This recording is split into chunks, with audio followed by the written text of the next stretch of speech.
अगर आप चाहते हैं निषाद फिल्म के ऑडियो वीडियो सबसे पहले आप तक पहुंचे, तो इस चैनल को सब्सक्राइब करें और साथ ही बेल आइकन को दबाना ना भूलें।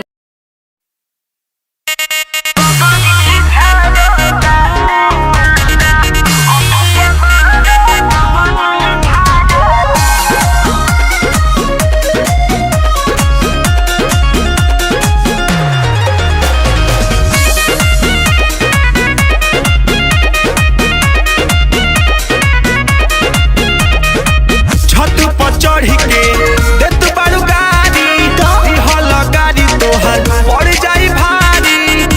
अच्छा ए मैडम सुना, छत पर चढ़ी के देत बारू गाड़ी हल गाड़ी तोहर पड़ जाई भारी।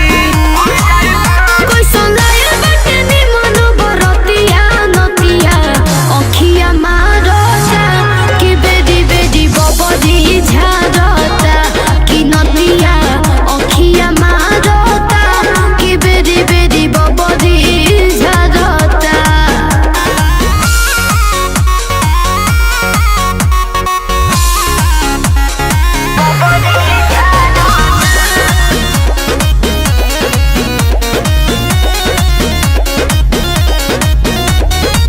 पूरा बरतियन के तू ही पसंद हो, नजर ना डालो हई दूसरा के धन हो, बुझाइलो। पूरा बरतियन के तू ही पसंद हो। नजर ना डालो हई दूसरा के धन हो कि हमके बुझता रब कोई के घटिया नतिया अखिया मारता कि बेदी बेदी बबदी झारता कि नतिया अखिया मारता कि बेदी बेदी बबदी झारता।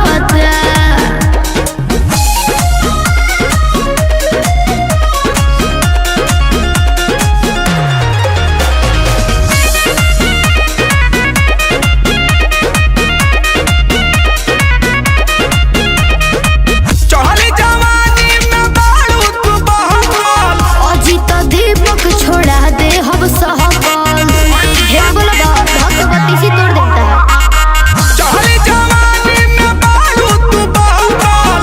अमित दीपक छोड़ा दे हम सहकल कि लइका देखेला सब कुकुर के जतिया नतिया अखिया मारता कि बेदी बेदी बबदी झारता कि नतिया अखिया मारता कि बेदी बेदी बबदी झारता।